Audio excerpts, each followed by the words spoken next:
Hello বন্ধুরা, সবাই কেমন আছো? আশা করি সবাই ভালো আছো। তো আজকের ভিডিওটা অবশ্যই সবাই দেখবেন।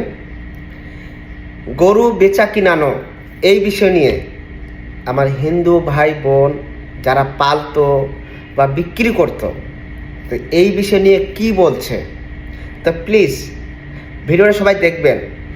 জানেন তো, দেশে বাস করলে সবাইকে মিলেমিশে থাকতে হবে। আর এক নাম্বার যারা গরিব, যারা সব সময় গরু পালে বিক্রি করে সিজনে একটা, তা ওদের কি হয়েছে, কত কষ্টে আছে, কান্না করে কি বলছে।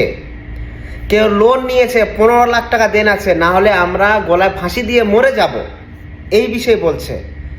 তো দেখুন, সরকারকে এটা অনুরোধ করব যে যেই আইনটা পাস করেছে প্লিজ এইটা একটু উঠিয়ে দেন, করেন এই সিজনে লাগিয়ে দেন, যে না হলে কেউ মরবে।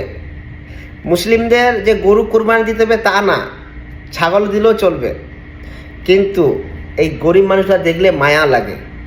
তো ভিডিওটা অবশ্যই সবাই দেখবেন, কেউ স্কিপ করবে না। ফেলতে পারবে, ও 1 লাখ টাকা করে পাবে, আমরা কি পাবো? আমরা কি স্বামীকে খাওয়াবো? আমরা বাচ্চা কাচ্চাকে কি খাওয়াবো? ও তো বাচ্চাকে হোস্টেলে দিয়ে মানুষ করাবে, আর আমরা কি দিয়ে মানুষ করাবো? আমরা খেতে খাই, গোবর ফেলে খাই, এই তো খাটাল ধুয়ে এসছি। আমরা ছেঁড়া জামা পরে ঘুরে বেড়াই, আমরা ভদ্রভাবে নয়, আমরা লেখাপড়া জানি না।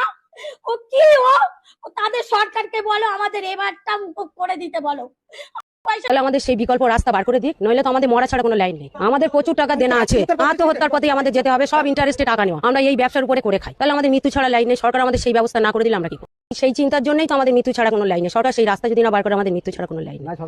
নাহলে সরকার খেটে খাবো কি আর গরুকে খাওয়াবো কি? আমাদের গরু কুরবানি করতে দিক, আর না হলে এই লোক আত্মহত্যা মরে যাবে, সরকারের দায় নিতে হবে। একটা দিক লাইনে শুধু তো গরু সব নিয়ে গিয়ে আমাদের নবান্নকে দাঁড় করাতে হবে। 14 বছর পরে গোমাতাকে খাওয়া যায়, তাহলে এই 14 বছরের জন্য কি শুধু তোমাদের গোমাতা? এই বিকল্প রাস্তা বার করে দিক, নইলে তো আমাদের মরা ছাড়া কোনো লাইন নেই। এক্ষুনি যে তাহলে হচ্ছে গলায় দড়ি দিয়ে মরলে ভালো হয়। তে সরকারকে বলবো এইভাবে না মেরে আমাদের হাতে বিষ তুলে দেখ, আমরা বিষ খাই। হয়তো গরু বিক্রি না করলে আমাদের চলবে না, আমরা কি করে খাবো? হয়তো ব্যবসায়ী এইটা দুধ শেষ হবে, গরু বিক্রি করবো। গরু নিয়ে তাহলে নবান্ন ছেড়ে দিয়ে আসবো না, বেঁধে দিয়ে আসবো।